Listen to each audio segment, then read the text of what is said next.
Boa noite a todos. Possamos permanecer envolvidos nessas vibrações de amor para nos mantermos em paz e melhor assimilarmos um pouquinho mais de conhecimento desta doutrina.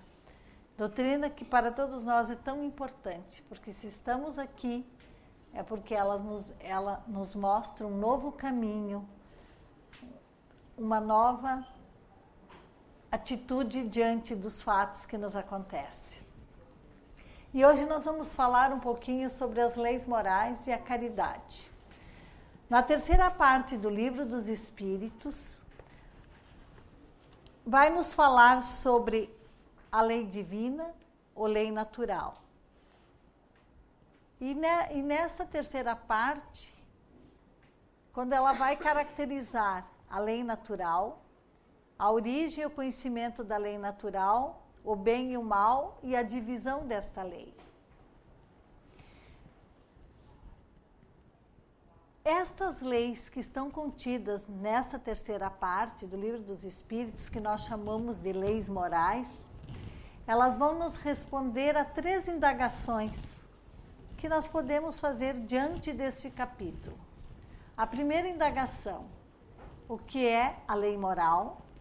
Quais são e como praticá-las, como colocá-las na nossa vivência no dia a dia.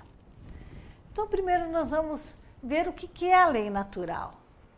O que devemos entender por lei natural?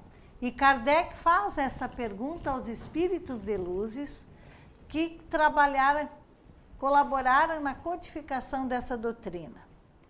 Então, esses espíritos nos respondem: a lei natural é a lei de Deus. É a única, verdadeira, para a felicidade do homem. Indica-lhe o que deve fazer ou deixar de fazer.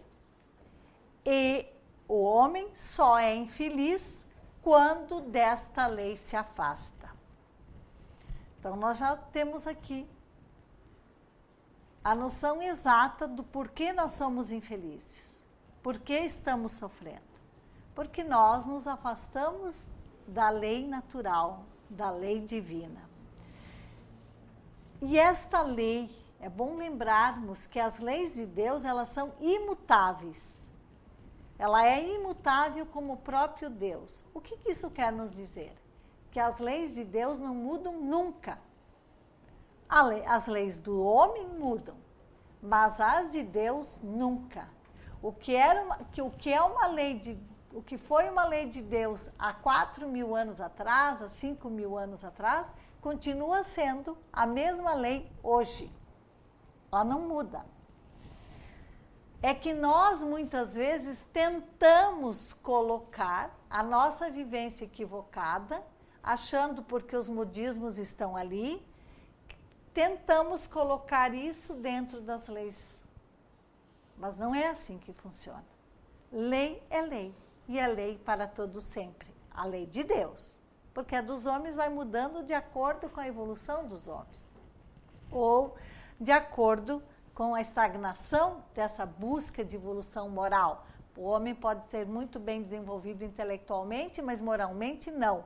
Se aqueles que estão legislando sobre as leis, moralmente não são evoluídos, nós vamos ter leis de acordo com aqueles princípios que essas criaturas têm, mas que não é o certo. Então, nesse primeiro capítulo, que vai nos falar sobre a lei divina ou natural, nós vamos encontrar resposta para a primeira indagação, que é o que é uma lei moral. Então, entre as leis divinas, umas regulam o movimento e as relações da matéria bruta, que são as leis físicas, cujo estudo pertence ao domínio da ciência. E outras leis divinas dizem respeito especialmente ao homem, considerando em si mesmo e nas relações com Deus e com os seus semelhantes. Contém as regras da vida do corpo e da vida da alma, que que são as leis morais? Essa questão está é a questão 617 no Livro dos Espíritos. Então, nós podemos dizer que as leis morais são a regra do bem proceder. É a busca da nossa diretriz, do nosso caminho seguro para sermos felizes.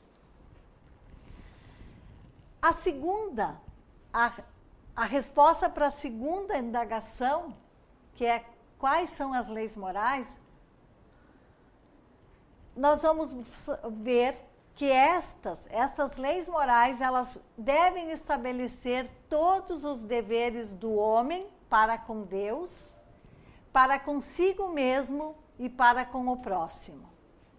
Os deveres do homem com relação com Deus, em sua relação com Deus, estão estabelecidos nas duas primeiras leis morais. Olha que interessante. A nossa relação de ser humano para com Deus, e lógico, em relação também com o nosso próximo, estão contidas nas duas primeiras leis morais, que é a lei de adoração e a lei do trabalho. Na lei de adoração, nós precisamos saber que a lei de adoração é a elevação dos pensamentos a Deus, em preces ou em meditação. Quando nós elevamos os nossos pensamentos, a gente quando faz prece aqui diz, vamos elevar os pensamentos. O que é elevar os pensamentos? A gente fala, mas às vezes não para pensar o que é essa elevação de pensamento. É sair do nosso cotidiano, é sair do trabalho, das coisas que passou o dia, das nossas atribulações, das nossas raivas, das nossas confusões emocionais e mentais. É vibrar numa faixa vibratória maior, deixando de lado as preocupações do dia. Esquecendo um pouco a nossa luta pela matéria, pela sobrevivência, e buscando sair desse patamar para entrar em contato com Deus, entrar em contato com a espiritualidade amiga, com os espíritos elevados, com o nosso protetor, com os espíritos familiares. E nós vamos fazer isso através da prece. Buscar esse contato. Nós costumamos dizer que a forma que nós temos de conversar com os espíritos do bem, com Jesus, é através da oração. Nós também precisamos lembrar, e a gente às vezes ouve entre nós, estudantes da doutrina, fulano faz a prece. Eu não sei fazer prece. Não sei fazer prece bonita. Gente, não é no número de palavras, não é nas frases bonitas que é uma prece que vai chegar até Deus. A prece que vai chegar até Deus, ou a espiritualidade do bem, é aquela que sai do coração. É aquela que tem sentimentos. É aquela onde nós nos despojamos do nosso orgulho, da nossa vaidade, da nossa prepotência, nos colocando na real situação de filhos de Deus. E através dessa prece, nós podemos louvar a grandeza de Deus, louvar a natureza que está ao nosso lado. No momento que eu admiro uma flor, ou tenho um olhar para aquilo que está no meu derredor, numa cadeia de montanhas, nas árvores, eu estou louvando ao Criador, porque foi Ele que criou. Então, isso é louvar a Deus. No momento que eu digo assim, meu Deus, que flor mais linda, é uma forma de louvar a Deus. Nós podemos, através da prece, agradecer. E nós precisamos, eu estou fazendo o inverso, porque se nós formos ver no livro, quando fala da lei da adoração, ele fala em louvar, em pedir e agradecer. Nós ainda estamos situados muito no pedir. Mas nós devemos aprender a agradecer. Agradecer a saúde, mesmo não sendo lá tão perfeita. agradecer a oportunidade da reencarnação, a nossa vida aqui na Terra, né? Agradecer a família que faz parte, a família que estamos situados, quer nossos pais, nossos parentes, ou a família que nós constituímos. Agradecer, porque é este núcleo que vai fazer com que nós desenvolvamos as virtudes, como a paciência, a compreensão, o aprendizado de amar. É nesses núcleos familiares que nós vamos desenvolver. Então, nós temos que agradecer por essa oportunidade. Agradecer, inclusive, pela doença. Está maluca agradecer pela doença? Não, porque a doença está me mostrando que eu preciso buscar um novo caminho. Porque se ela não bate na minha porta e eu continuo me equivocando diante das leis de Deus, continuo não praticando essas leis de Deus, eu vou seguir uma encarnação que eu vou perder a oportunidade de crescimento. Então, a doença, ela está aí para me fazer com que eu volte para o caminho do bem, que eu busque tenha uma nova atitude diante da vida. Então, agradecer por ela será a mola que vai me impulsionar na busca de coisas melhores para mim e para aqueles que estão ao meu derredor. E lembrando, as leis de Deus estão contidas na nossa consciência. Cada um de nós tem todas as leis aí. E à medida que nós vamos reencarnando, nós vamos nos aprimorando no entendimento destas leis, para melhor escolher os caminhos. Bem, então, a lei de adoração é esse contato com Deus. Associada a esta lei que nós temos esse contato com Deus, está a lei do trabalho. Então, a lei da adoração no primeiro capítulo, a lei do trabalho no segundo. O trabalho, gente, é toda ocupação útil. É através do trabalho e da lei de adoração, através da prece, da meditação, da contemplação, que nós, seres humanos, nos aproximamos de Deus. Então, de certa forma, esta lei de adoração, ela decorre do trabalho. Já que Deus é o modelo de amor e caridade. E Deus nunca esteve inativo. Deus está sempre trabalhando. Sempre. Então, por que nós vamos ficar inativos? E nós precisamos lembrar, em relação à lei do trabalho, que toda ocupação útil é trabalho. E nós, alguns tempos atrás, ou nossos pais, nós mesmos, quantas vezes nós pensávamos que quem estudava não estava trabalhando? E não é o correto. Quem está estudando está trabalhando, porque é uma ocupação útil. No momento que eu utilizo o meu tempo, não no trabalho material, e vou buscar um livro que vai me trazer informações tanto para o desenvolvimento da intelectualidade quanto para o desenvolvimento da moral, da espiritualidade, eu estou trabalhando.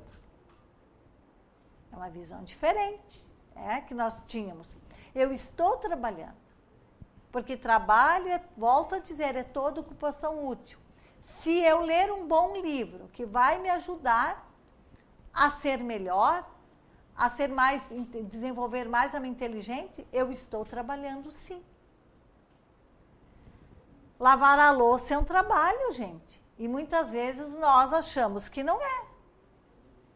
Ah, pode fazer tu. Eu não vou fazer isso. Ah, o que é? Vou lavar uma loucinha. Vai lá na pia para ver o que é. Então, toda ocupação útil é trabalho. Não podemos esquecer disso. E que na natureza tudo trabalha. Tudo. Tudo está trabalhando. Desde o mineral, o vegetal, o animal, tudo é movimento, tudo é trabalho. Então, é interessante porque nos reinos inferiores, como nós não tínhamos a razão, a gente não questionava, né? Agora, como seres humanos, a gente anseia pela aposentadoria para parar de trabalhar. Né, Vinícius?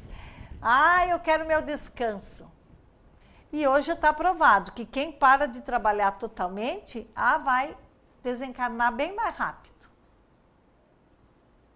Porque nós precisamos nos ocupar com alguma coisa. Então, se aposenta do trabalho material, aquele que nos fornece a oportunidade de termos o alimento, o vestuário, uma casa para que possamos habitar, um lazer. Mas vamos nos ocupar o nosso tempo em alguma coisa útil. Vamos nos engajar em alguma ONG, em algum trabalho social, para não ficarmos inativos. Porque daí nós vamos desencarnar. Vamos fazer alguma coisa, já que estamos com um sustento garantido pelo grande salário, né? É uma ironia, mas na nossa economia, né?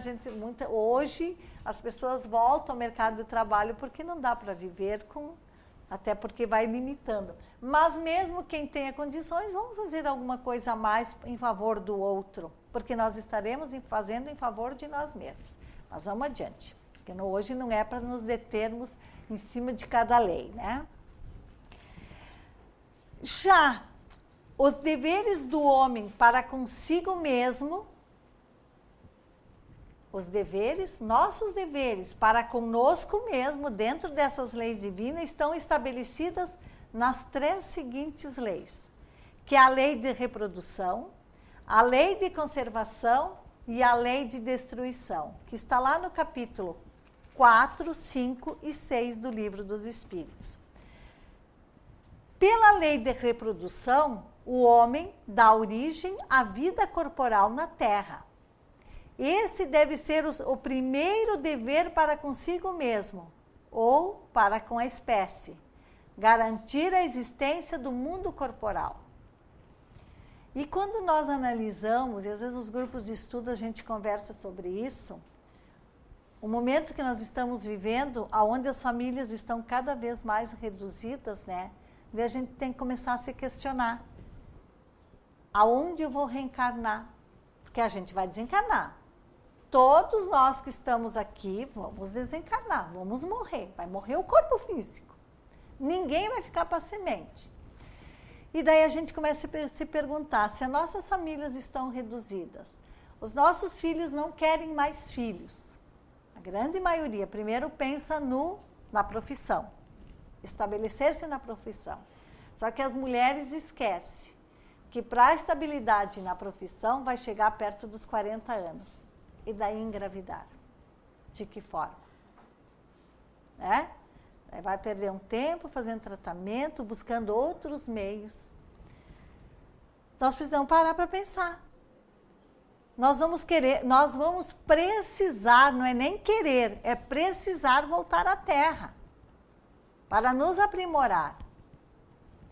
Então, a lei de reprodução precisa continuar existindo para que a gente possa voltar um dia aqui e continuar o nosso processo evolutivo. A segunda lei, que diz respeito a nós, né? É a lei de conservação. Eu vim para a Terra, reencarnei, eu preciso conservar a vida. Eu não posso destruir esta vida, que muitas vezes foi conquistada após muitos anos buscando uma chance. Então, precisamos conservar. E como é que nós vamos conservar esta vida? Uma boa alimentação, boas horas de sono. E hoje a alimentação da maioria das pessoas é quase toda industrializada, né? Lá compra quase tudo pronto. Daí a gente esquece que tem conservantes, colorantes, conservantes para manter aquela alimentação, porque se a gente faz em casa, mesmo guardando na geladeira, ela tem um prazo de validade, né? E daí tu compra uma refeição, alimentos para fazer essa refeição, pré-prontas, meses, elas ficam meses, pela ação dos conservantes.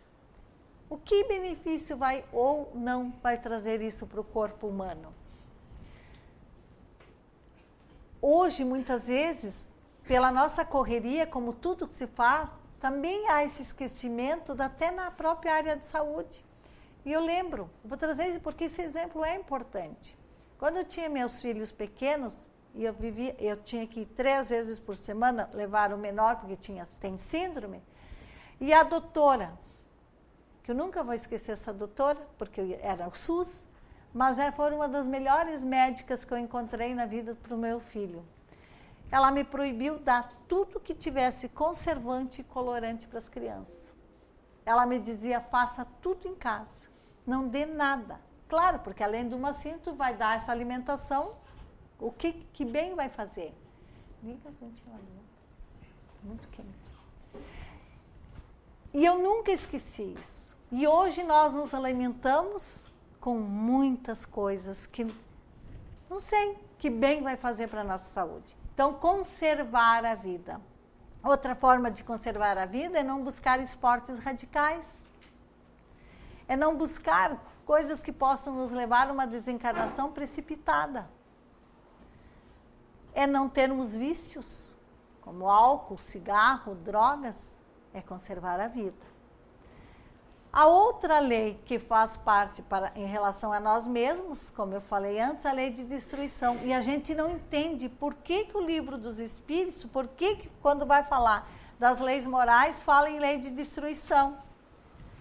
Parece que tem alguma coisa errada, né? Mas daí os Espíritos vêm nos dizer que precisa haver a destruição para que haja um progresso, para que haja evolução.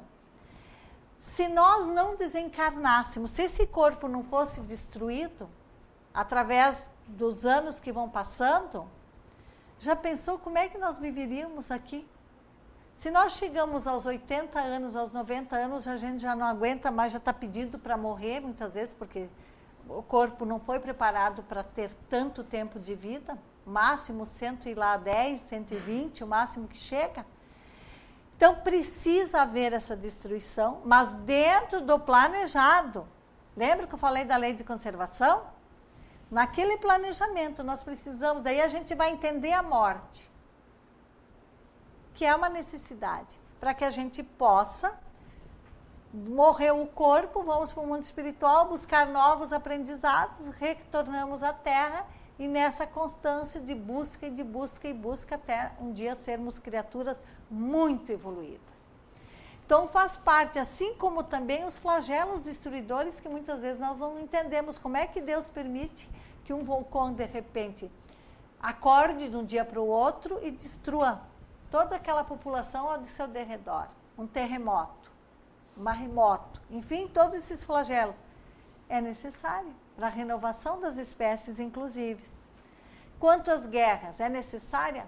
Claro que se nós fôssemos espíritos evoluídos, não é necessária. Mas como nós somos espíritos ainda cheios de agressividade, cheios de ódios em nossos corações, ela é uma necessidade. E sempre depois de uma guerra, não que nós vamos guerrear, né, gente? Porque nós temos que caminhar para a pacificação, para um mundo de paz. Nós estamos cansados de violência. Mas numa própria guerra, para nós tirarmos um exemplo, sempre depois de uma grande guerra, as cidades se renovam.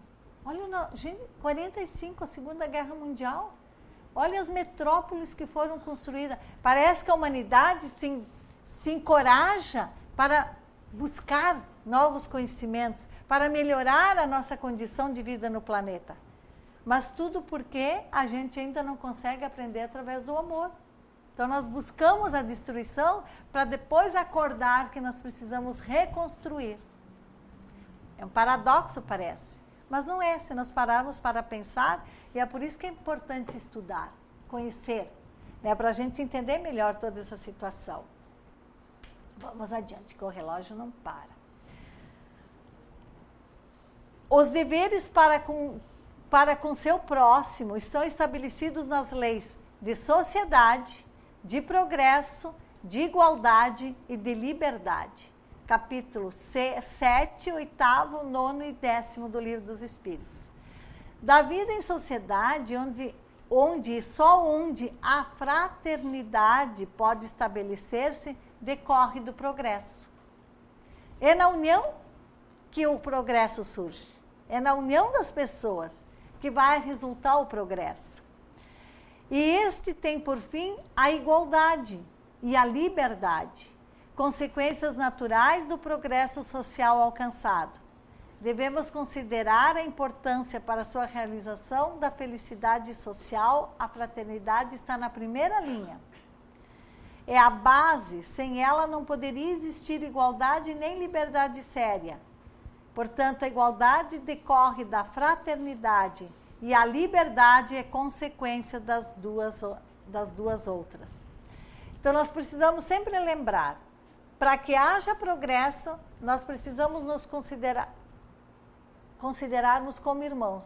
Não é só considerarmos, é realmente aceitar que todos nós somos irmãos. E todos devemos trabalhar em prol desse progresso. Mas para que isso possa ocorrer, nós precisamos exercitar o respeito um com os outros. E lembrar também que a liberdade, ela está de acordo com o nosso grau de evolução.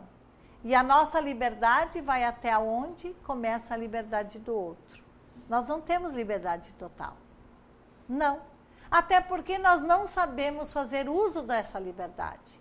Em nome dessa liberdade, nós cometemos desatinos. Em nome dessa liberdade, quando a gente vê as mulheres feministas querendo, em nome da defesa, eu sou dona do meu corpo, eu tenho liberdade de escolher se eu quero ou não essa gestação. Daí aborta, daí comete um crime contra as leis de Deus. Mais um, né? Porque a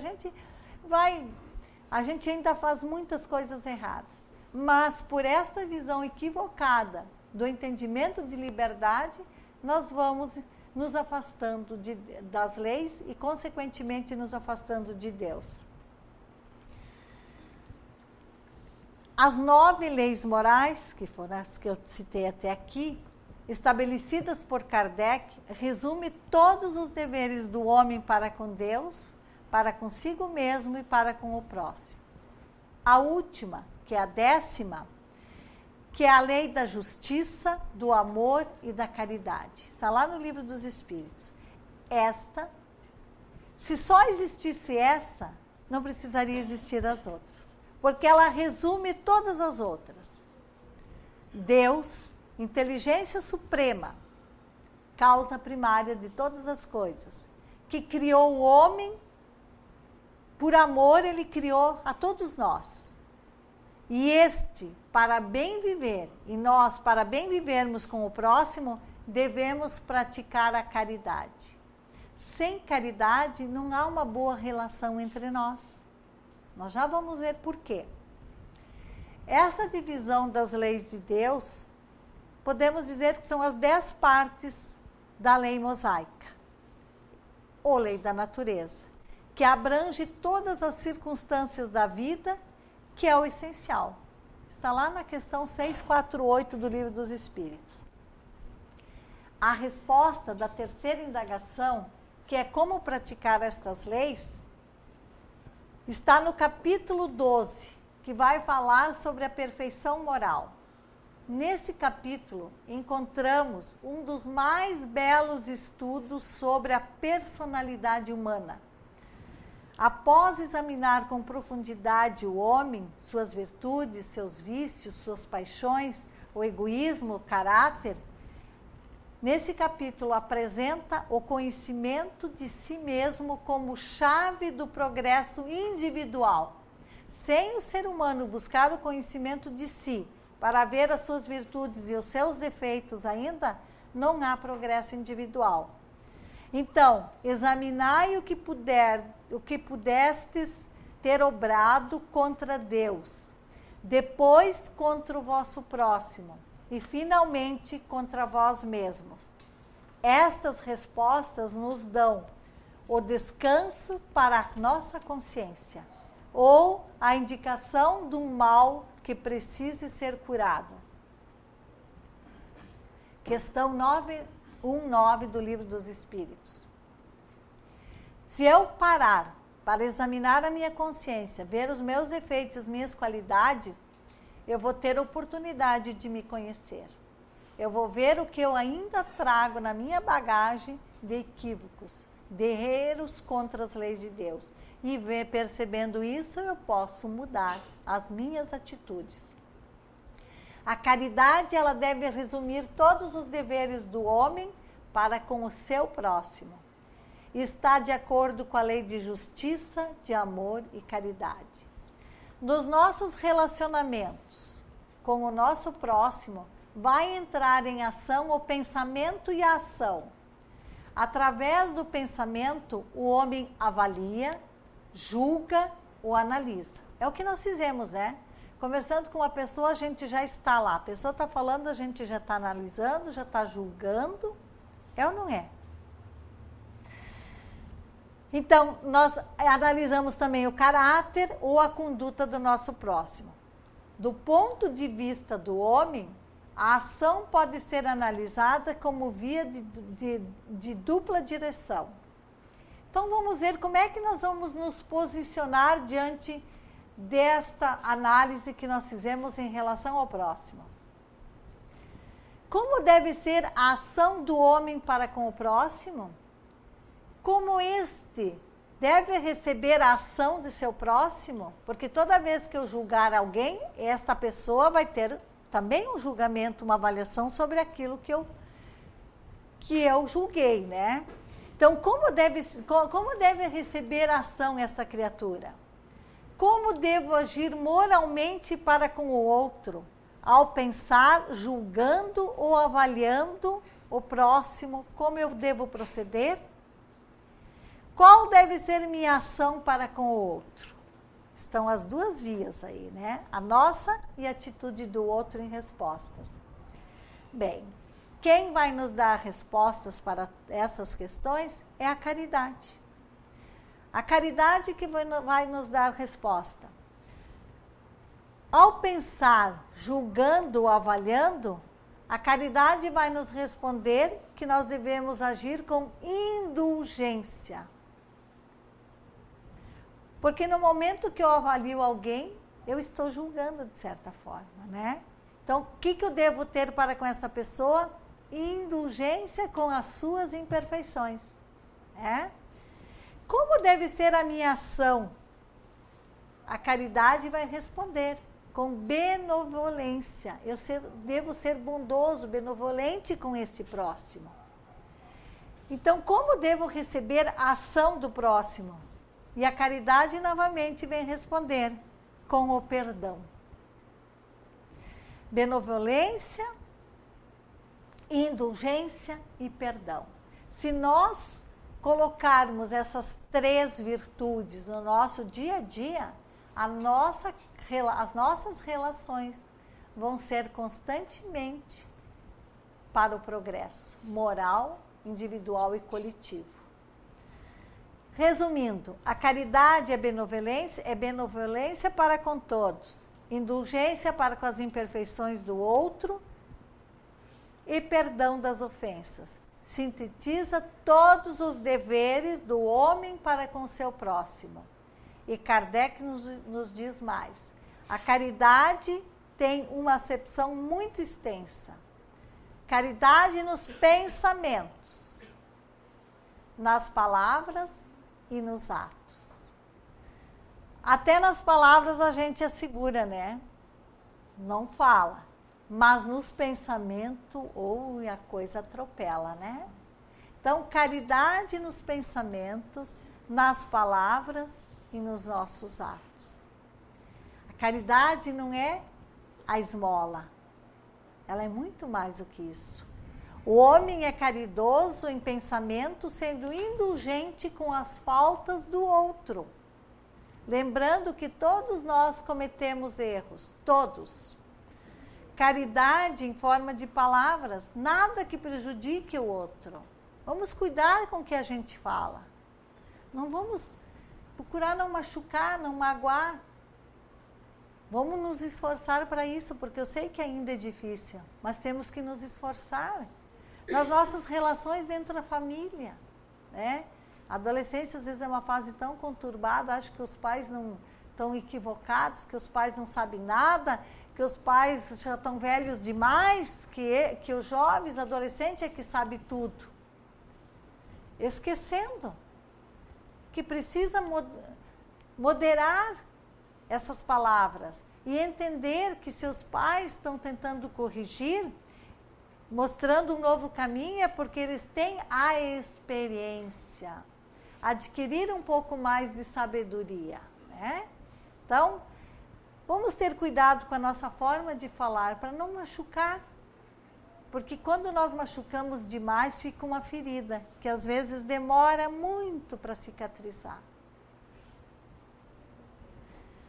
Caridade nas ações. O que é caridade nas ações? Assistir o nosso próximo na medida das suas faltas, mesmo que ele tenha errado conosco, ele está precisando da nossa ajuda, vamos lá ajudá-lo. Estamos exercendo ali o perdão sem restrições, porque partir da palavra, eu perdoo, mas se aquela pessoa que me prejudicou e eu disse que perdoei, precisar de mim, muitas vezes a gente diz assim, mas de jeito nenhum eu vou lá ajudá-lo, ele que se vire. Daí nós não perdoamos. A mágoa continua lá dentro. Então nós precisamos sim ir ajudá-lo à medida que ele precisar. Assim nós estaremos cumprindo com a lei de justiça, amor e caridade, que resume todas as outras leis que a gente falou. Muito obrigada pela atenção. E fica o convite, eu sei que agora está no fim do ano, mas março a gente começa novamente os grupos de estudos. É muito bonito, é muito importante estudarmos a doutrina dos espíritos, porque nós vamos ter uma outra visão. E quando ele vai falar aqui da lei de reprodução, ele vai falar do aborto, ele vai falar da eutanásia, ele vai falar de uma outra série, depois vai falar da lei de família. A gente não tem tempo para falar tudo numa exposição. Aliás, cada lei dessas daria várias palestras, né? Então fica o convite para que as pessoas possam estudar em grupo ou comprem um livro dos espíritos, dão uma lida, vejam, sintetizem, aprendam um pouquinho mais. Afinal de contas, a gente veio para a Terra para buscar a instrução para nos tornarmos mais capazes, tanto na área intelectual quanto na área moral. Que Jesus continue nos ajudando a vencer as nossas limitações, buscando mais conhecimento sobre essas leis divinas, que possam nos auxiliar a termos cada dia um pouco melhor do que fomos até então. Muito obrigada e uma boa noite.